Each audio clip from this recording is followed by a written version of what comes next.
Okay, we're live.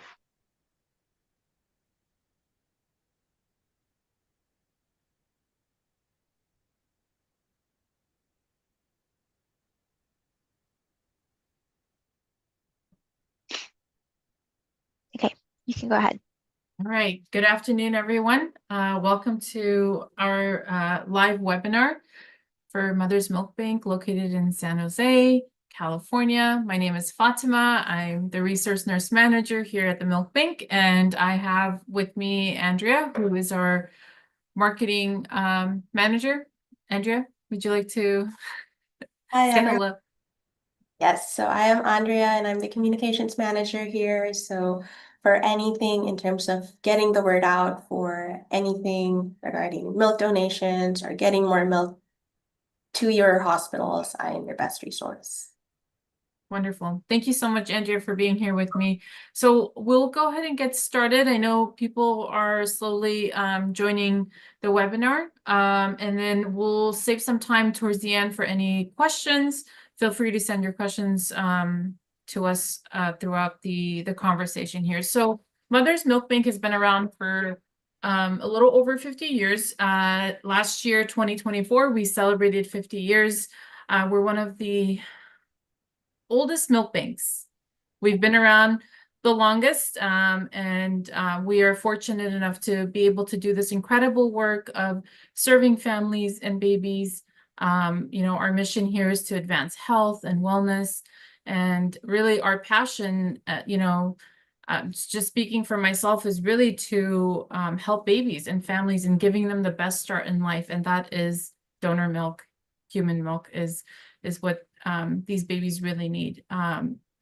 So, as a milk bank here located in California, we serve over 140 hospitals, and we are covering about 70% of the NICUs in California. And about 80% of the milk that we receive go to hospitals. So this is babies that are in the NICU, whether they're really ill, or it could be babies in the nursery, it could be babies in the postpartum units. We also have outpatient babies who receive milk from us. So we're able to really help our community, the families that need milk that are outside of the hospital, but the majority of the milk that we do receive go to the hospitals directly. And our milk bank functions very similar to blood banking. We have similar standards in place to ensure that the milk is safe. And really, we have a very efficient and thorough process in place ensuring the safety of milk, and that is our top priority. I will get started. Sorry, did you want to share anything, Andrea? Yeah, I was curious to know, so how did you get started into your passion for milk banking or just breastfeeding in general? Sure. Yeah. So I actually started off before even becoming a nurse. I started off in lactation and working as a lactation educator. I prior to becoming a nurse, I was working as a doula, birth doula, postpartum doula. I was supporting families, during their journey while they were pregnant, when they delivered their baby, supporting them in that process. And then after delivery, supporting them with lactation, helping them the first few weeks of after delivery, ensuring that they have the support they need to be able to breastfeed their baby. And this led me to becoming a nurse. And during the time that I was in school for nursing, I did help run some breastfeeding programs focused on lactation, on support, on education. I've always had a passion and interest in really supporting mothers, but also their babies, and ensuring that these babies have a good start in life and have the milk that really gives them everything that they need to be healthy and to grow well. That's wonderful. Thank you, Fatima. Yeah, you're welcome. You really are serving with a purpose. Thank you. So we'll just kind of go over some of the benefits of breast milk. I'm sure a lot of people, whether in the audience or out in general, and like the public, the community, are aware that there's a lot of benefits to breastfeeding, to breast milk, and to donor milk. So, some of the key points that I'd like to mention is, breast milk has everything a baby needs. You know, a woman's body, her body is capable of changing the components of the milk to meet the baby's needs as the baby's growing. So nutritionally, it is a complete source of nutrition for the baby. And it has all the fats, all the proteins, the carbohydrates, the vitamins, and the minerals that the baby needs. You know, breast milk also provides the antibodies that the baby needs to protect it from any illnesses. It gives the baby the immune cells, the bioactives that are very healthy for the baby. You know, the research shows that, breast milk reduces the risks of ear infections, of respiratory illnesses, diarrhea, any infections overall for the baby. And also breast milk, the research is indicating that there's a lot of benefits in preventing diseases, long-term diseases such as asthma, inflammatory, chronic diseases like asthma, respiratory illnesses, and also inflammatory bowel diseases are areas that it does help in prevention. And then also, breast milk is meant to support healthy weight. So it does reduce the risk of obesity for children, and then also type 2 diabetes.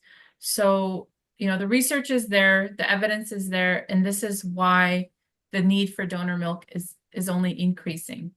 Here at Mother's Milk Bank, we have, we've noticed a 30% increase in the demand for donor human milk.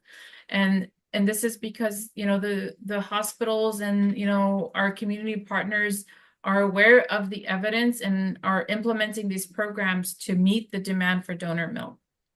And of course, the mother's milk is the first option, and that's where most babies get their milk from. However, in situations where the mother is not able to provide her own breast milk, is not well after delivery, is waiting for her supply to come in, then in those situations, this donor milk becomes very, very critical, especially for those tiny little babies in the NICU and those babies that need donor milk, because either their mothers are not, the mother's sick, recovering from delivery, or her supply hasn't come in and she's struggling with that. So those are some benefits of breast milk for the infant. And then also just to mention that there are benefits for the mother as well, for the mother that is breastfeeding, and that is, reduced risk for certain cancers such as breast cancer, ovarian cancer, this, support for maternal health, whether that is reducing the risks of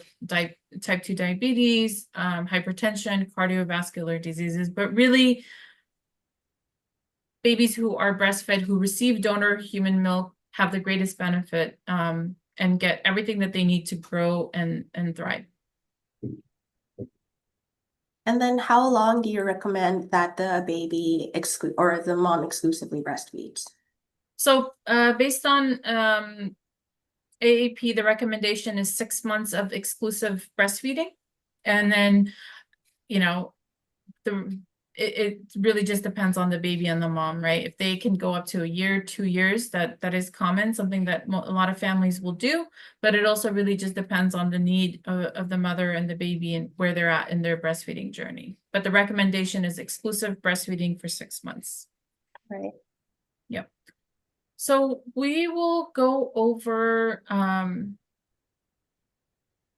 we'll just go over the donor screening process, or how to become a donor, and then after this section we can go over where this milk goes, how the milk is processed on our end, and then we'll open up the Q&A section. And that is very timely because we did receive one question on how long does it take to get how long does it take to get approved as a donor? So I think that is a nice starting point to your presentation. That's a great question. So becoming an approved donor is actually really straightforward. I would say that it could take anywhere between 2 weeks to 3 weeks max. you know, the process really, most of the process related to donor screening is, you know, the paperwork. First, you start off with submitting, you know, you can call us, right? You can call us, you can schedule an appointment online to speak to one of our donor coordinators. About 5-10 minute conversation, and that's the phone screening that takes place. And during this phone screening, you know, we ask questions about your history, your breastfeeding journey, what the situation is on, you know, your interest in donating milk. And at that point, if there's no concerns, we will go ahead and send over a donor packet, and this packet has, you know, medical questionnaire about your history. Once you fill this out, this can be done. Honestly, it takes like 5-10 minutes to fill out this form. You fill out that form, you can send that over to us the same day. And then by the next day, within 24 hours, our team can work with you to get your medical form sent to your doctor's office. So one of the steps that we require is, you know, we need clearance from your doctor.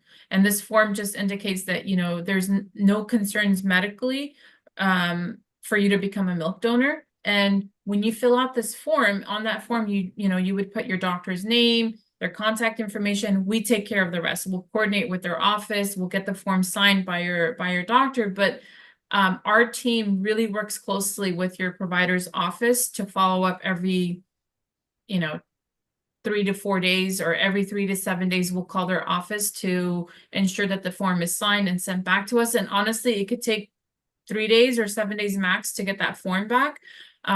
So once we get that form back, the final step that the donor would need to do on their end is to get their lab work done.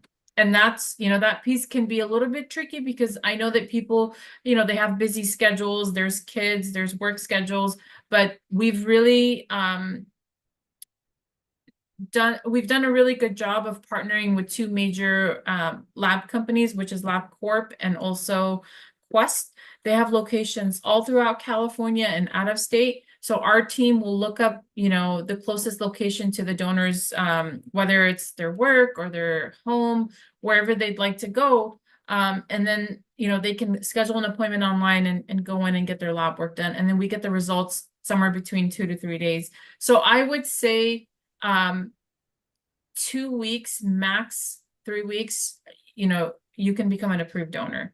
And sometimes it happens a lot quicker than that, just depending on how soon the donor is able to go in and get their lab work done.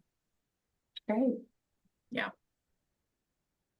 So we can kind of go over some of the, just to kind of cover the, like a step-by-step process of becoming a donor. So one of the first steps is, you know, you can call us. You can call us directly. You can go on our website and schedule an appointment through Calendly. There's also a web inquiry form that you can submit there and put your information on there. We'll give you a call within 24 hours. When we call you, this is the phone screening, takes somewhere between 5 to 10 minutes. We'll ask you some questions related to your history, your medical history, what your journey of breastfeeding, lactation has been, and where you stand with donating, and you know, how much you're interested in donating, how old is the milk, and kind of going over all those details. After that 5 to 10 minute conversation, we'll go ahead and send you that donor packet that takes less than 10 minutes to fill out. And that packet just really has information about what medication, or ask questions about like what medications you're taking, your history, just, you know, a lot of like medical history questions, you know, similar forms that, you know, you would go to your doctor's office to fill out. Very easy yes and no questions. When you fill out that form and you send it back with some consents that are signed, we'll get in touch with you within 24 hours. And at that point, we will coordinate that medical clearance form with your doctor's office. Again, we'll do all the work on our end to ensure that that form is signed. So really the donor doesn't have to worry about that. That's taken off their plate. And then the piece that is really important, and that is the blood work. We do require blood work for all of our donors, and this is to ensure that the milk is safe. We test for HIV, hepatitis B, Hep C, HTLV, and syphilis as well. So you know, it's just a one-time draw. You just do it once, and we cover the cost for that. And you know, once you're ready to get your lab work done, you can schedule an appointment online with either LabCorp or Quest. and you get the lab work done. We get the results within 2 to 3 days. And at that point, even between the time of you submitting your documents and, you know, us working to get your medical form and also getting your lab work done, you can reach out to us and we can send out a cooler. And this way, if you have milk in your freezer and your freezer's about to overflow with all the supply of milk that you have, we're happy to help you by sending a cooler over to you. And that takes about 4 days to get to you. So we can send that cooler, we'll get your blood results. And at that point, you know, our nurse, either myself or the other nurse that we have, who helps us approve donors, will look through the files, make sure everything looks good, there's no concerns. We'll approve the file. And if you haven't received a cooler, we'll send you a cooler at that point.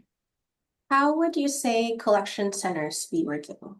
Yes, that's a great question. So collection centers, we currently have, I want to say over 11 collection centers. Is that right, Andrea? Yep.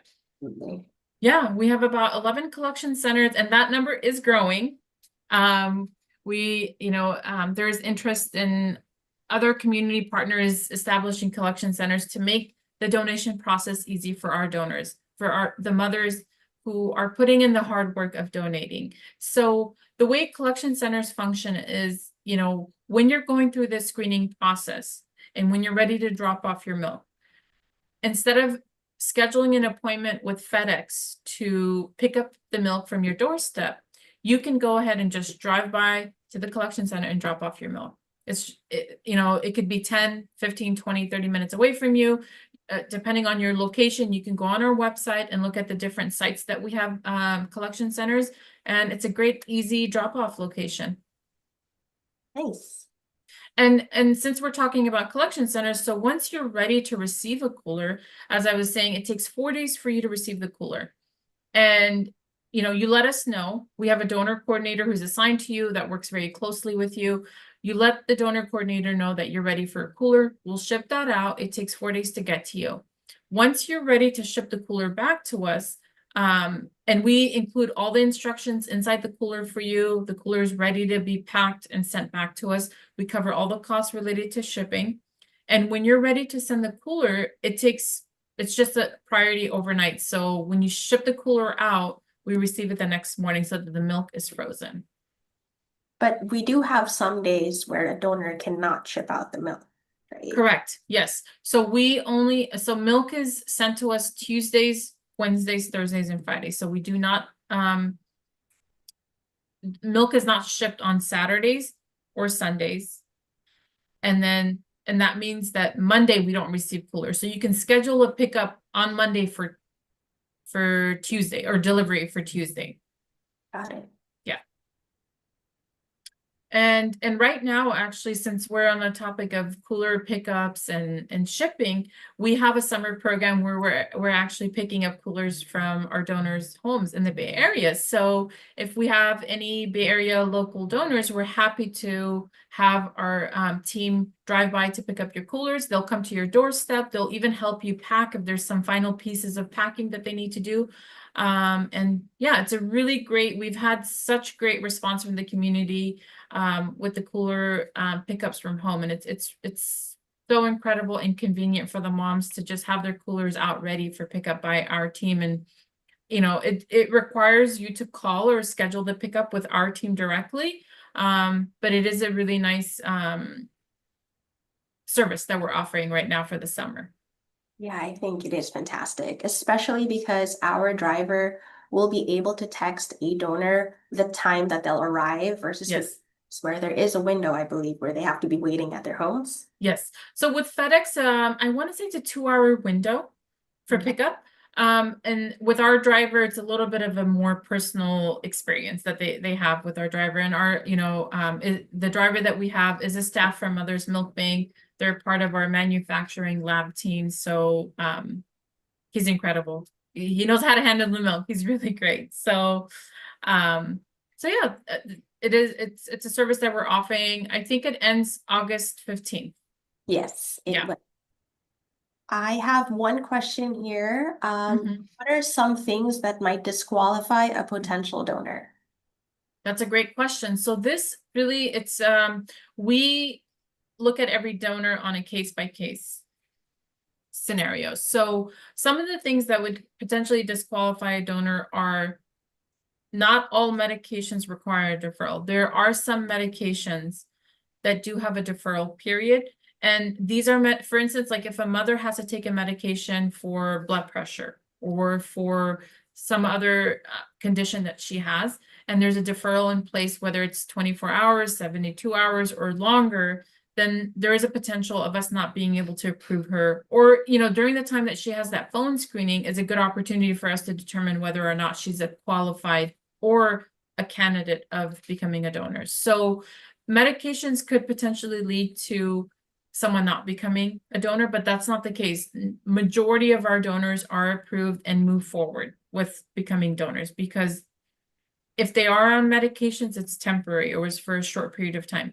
For instance, someone, you know, gives birth, they have a baby, and they have to take pain medication, right? They're not taking that pain medication for months, right? They're taking it for a few days, a week, 2 weeks max, right? And a deferral period for something like, you know, oxycodone could be like 72 hours. So for 3 days, since the last time that they took medication, we can't accept that milk. Okay. And we'll apply a deferral. And that's why it's so important to date your milk bags, because when you ship the milk to us, you know, based on what you've told us on your phone screening and your donor packet, we can separate that milk with the dates that you took that medication. And we have a really great way of tracking all of that. Do you want to share how we can, or the alcohol guidelines for donating milk? Yes, so that's a great question. Alcohol could potentially lead to not becoming a donor, but that's only if you're not waiting the appropriate time period. So you know, if you're drinking, for instance, 2 alcoholic beverages, right? Let's say, you know, on a day you drink 2 alcoholic beverages, we require a 12-hour wait for that period. And if you're waiting less than that, then that's not an appropriate wait time, so we won't be able to accept milk from that period. Thank you. Mm-hmm. A question here is, so what support is offered to mothers whose babies have passed? That's a great question. We have a bereaved donor program. So the program really works to support moms who are experiencing the loss of their baby. And the program is meant to, you know, it's a way of a mother being able to get support from our donor coordinators, whether if they have questions related to donating, if they have interest in donating their breast milk, but also, you know, our program allows us to honor their baby if they choose to, you know, donate, become a donor, whether their milk is for research purposes or for the use of distribution to hospitals. We will, you know, support them throughout the process, take the milk, and then we also have the tree that our team created really beautifully, and that is to honor their baby. Their name gets engraved onto, is it like a little, we have Yeah, it's a cherry blossom, right? yes. Yeah, the cherry blossom. So their baby's name will be, you know, written on these cherry blossoms, put up on the wall. This the tree that we have, and a picture will be sent to the family. And I believe the bereaved mothers also received a necklace honoring their baby and the work that the mother's doing in donating milk. Thank you. I also just, sorry, Andrea, I just want to mention that the team is also available for questions or support. If the mother feels like, you know, there's a need to speak to one of our donor coordinators and talk about how she's feeling and or her experience with the loss of her baby, we're here to support and listen to these moms. That's very heartwarming. Something to just follow up to the question regarding disqualified donors. How about if a donor takes a Tylenol? Is that okay? We don't have a deferral for it. So like I said, there's a lot of medications that are safe to take, and it would not disqualify you as a donor. However, you know, in general, when you're breastfeeding, there's a good number, or I would say a majority of the medications are safe for you to take as a mother and even to breastfeed your baby. as a milk bank, we do have, some medications that we do apply a deferral as an extra precaution for the babies that are receiving this milk. And those are the NICU babies who are, fragile, and any potential of them receiving, or if the medication gets passed on to the milk to the baby, that there would be concern. So in these situations, we would, apply a deferral. We have a list of medications that was, passed on to us by Hambana. They have a standards committee who work on developing these deferrals through, the research and the science that, evidence that they have access to. So, I would say I don't want to apply a general blanket on which I would have to speak with that donor specifically, or our team has to work with that donor to determine which medications they're in, and for us to look that up and see if there's a deferral needed. But I would say, if you're taking a medication, don't let that be the reason why you can't donate, because most likely you should be okay to donate your milk.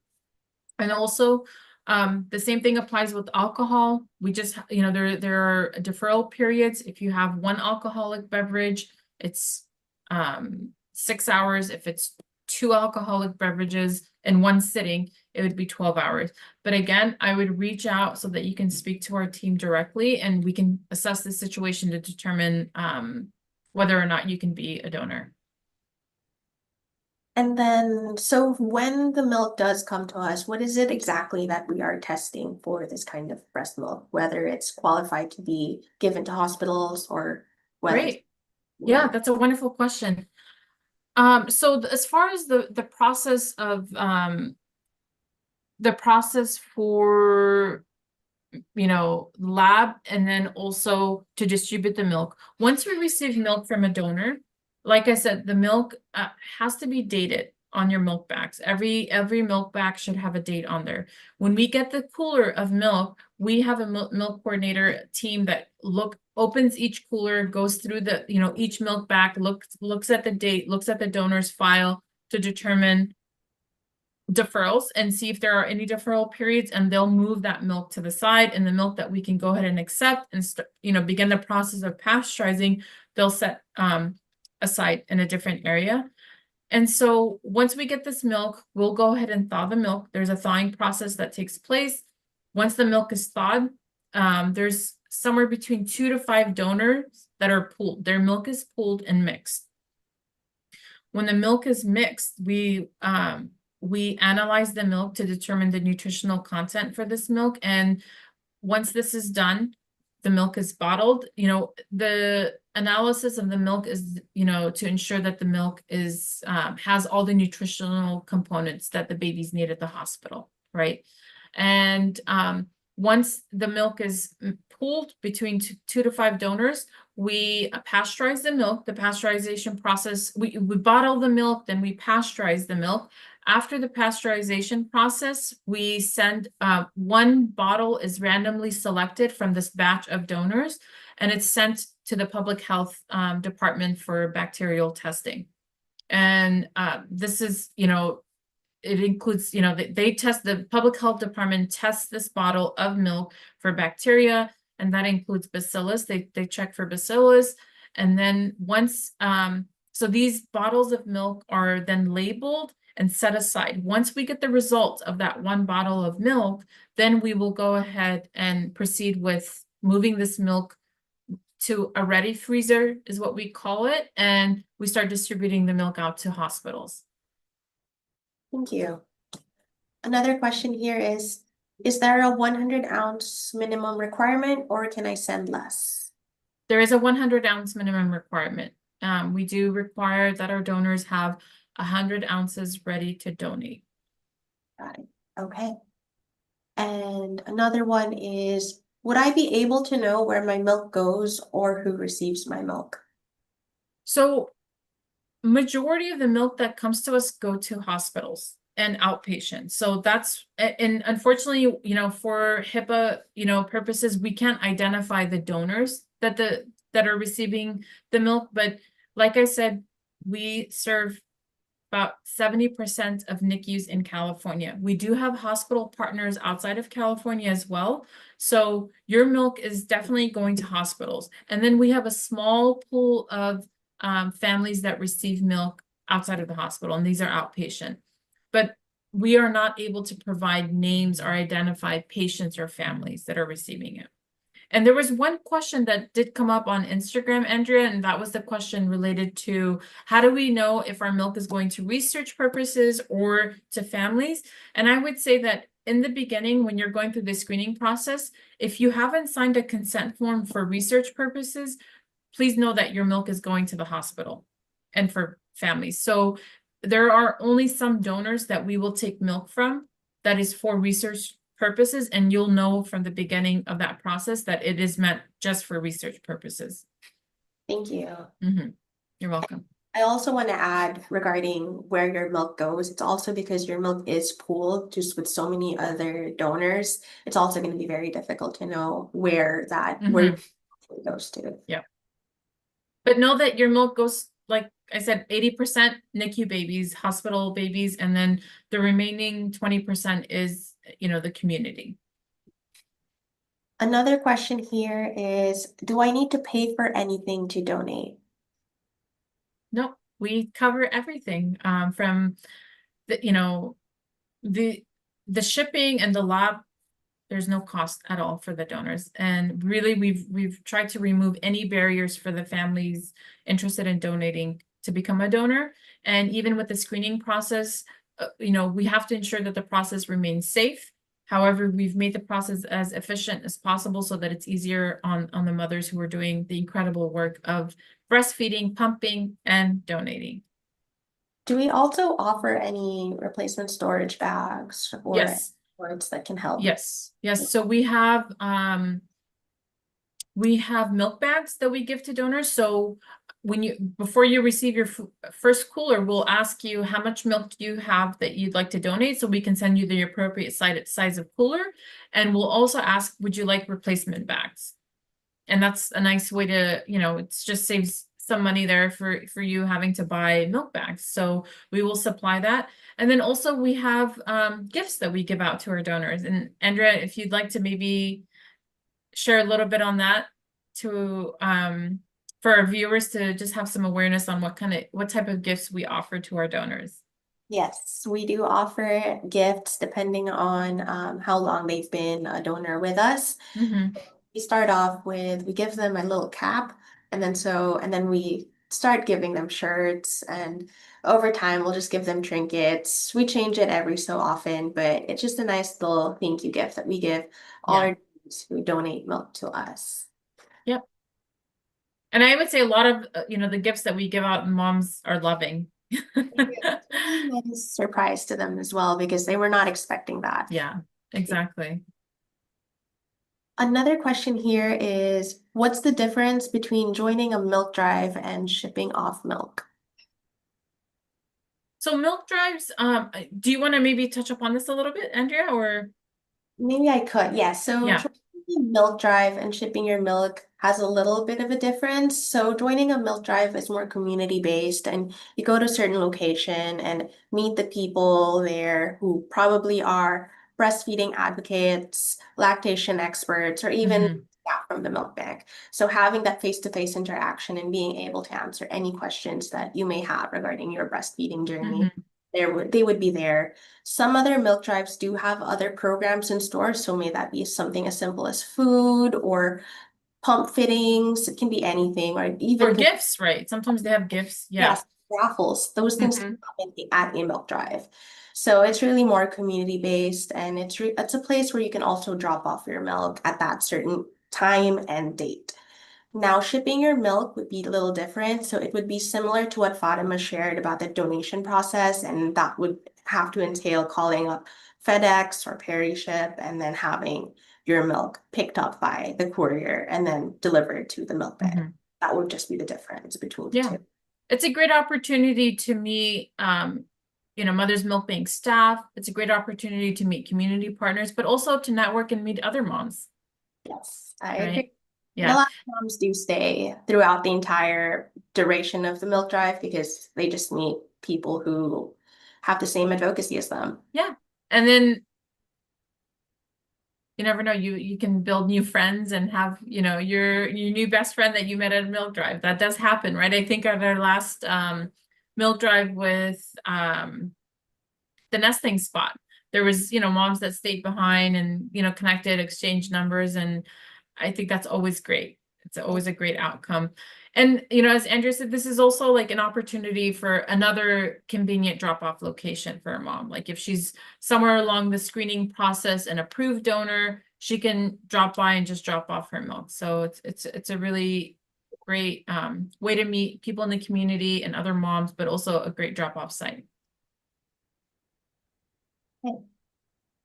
Another question here is my milk sold to recipients, and what is the process once NICUs have the milk? I think these are two different questions. Yeah.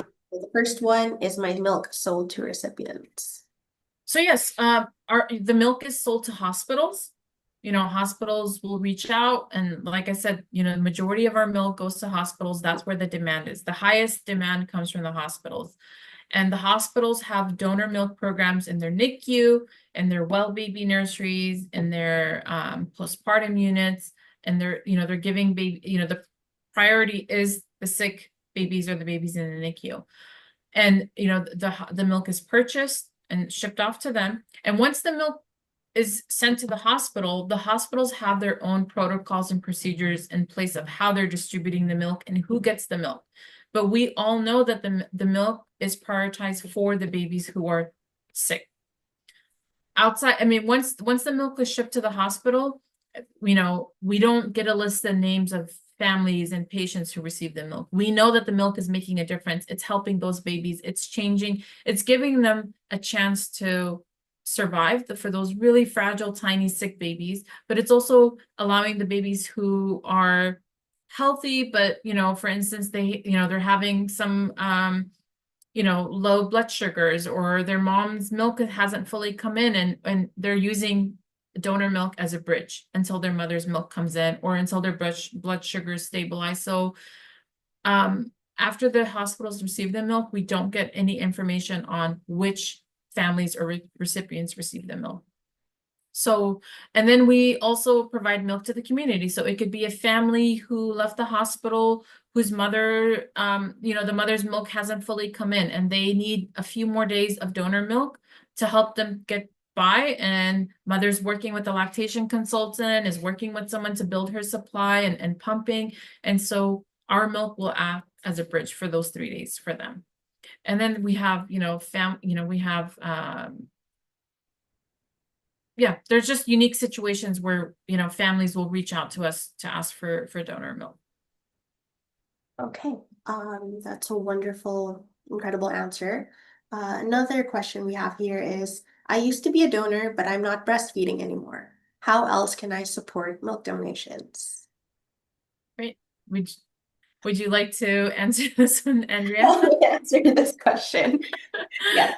So there's multiple ways on how you can support the milk bank. Of course, you could be a fiscal donor, you can be a monetary donor. We do have a donation page on our website. It's at the top right, and it says the word give. It's a button, and then you can donate through, I think, PayPal.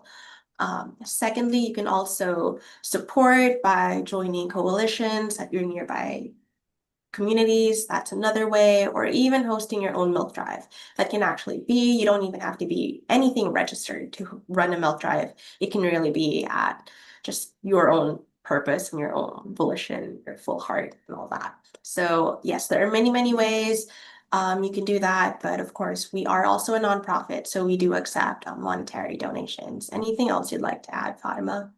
I would say also just getting the word out about your experience as a mother who donated. I would say that, you know, that personal story has such an impact, and normal, just like blood banking is normalized and everyone talks about blood banking and people donate to blood banks, donor milk is very similar in that, you know, we have a screening process in place, we have a lab, and, you know, the milk is pasteurized, we have all these standards that we're following, and the milk is sent to hospitals, to babies who are sick, babies who really need this milk, and it's needed for their survival. So it's so important for us all to talk about donor milk and the importance of donor milk, but also our donors who are actively donating or were previous donors, for them to share their story, to talk about it in their community, in their circle. If you're, if you're a working mom, to share pamphlets at your workplace with, if that's something that you can do, is just share your story of becoming a donor and what that was like, because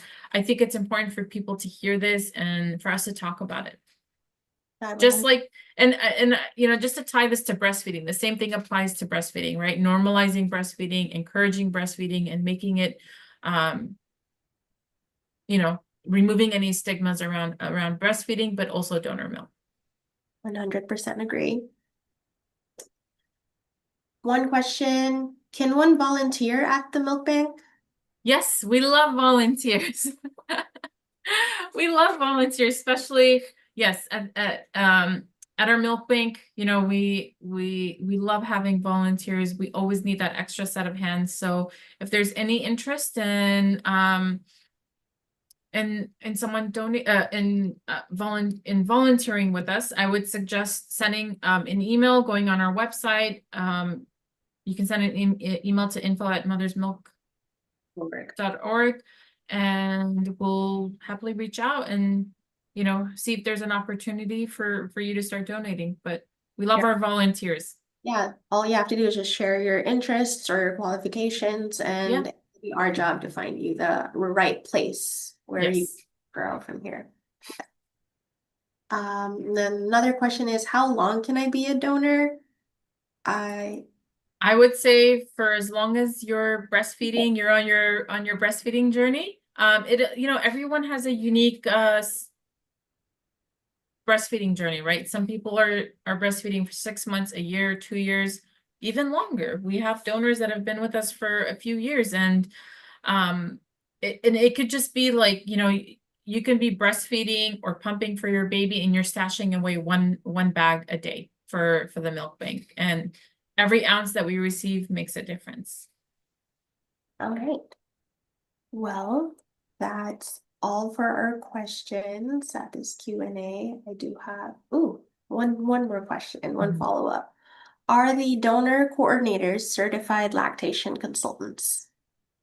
No, our donor coordinators are not certified lactation consultants. We do have some donor coordinators that are becoming lactation coaches. And so they would be able to support our donors with questions related to lactation, pumping. However, if there are any specific questions that require medical advice, I would advise seeing a lactation consultant. And then, yes, so currently our donor coordinators are not lactation consultants to provide medical advice. Thank you for that. Yeah, so that's it for our Q&A. And so thank you, Fatima, for conducting all this and having those very thoughtful answers to those questions. Thank you, Andrea. And I think we've pretty much covered it all. If there are any other questions, we can, let's see, there's no other questions, right? But if you guys do have questions, you can slide it in through our Facebook, Instagram, or even email us at info@mothersmilk.org, and we are happy to answer any of your questions. You can follow up with any other follow-up questions you guys had for this webinar. Yeah. And also you can call us. We're happy to take a call with any questions. Of course, and that as well. Yes, so hoping for a successful breastfeeding month this August. This was our sort of like our kickoff, but all the more we're more excited as we have many events lined up for next month. Do you want to tell us a little bit about how many milk drives we have for the month of August, and maybe just a quick little overview? I know we have a pretty full agenda this month of events. Yes, we do. We have about 18 milk drives happening this month, and that's on top of the other resource fairs that the milk bank will be participating in. We do have 4 virtual milk drives, and then all the other milk drives are spread across California and 2 in Nevada. So wonderful. very exciting for us. And again, we will be accepting donations also, milk donations at our headquarters. And again, you can always Yes. call us up, and that's still open Mondays to Fridays, Correct. 8 to 4:30. Yep, and donors can drop off milk at our site, no problem. That's always an option.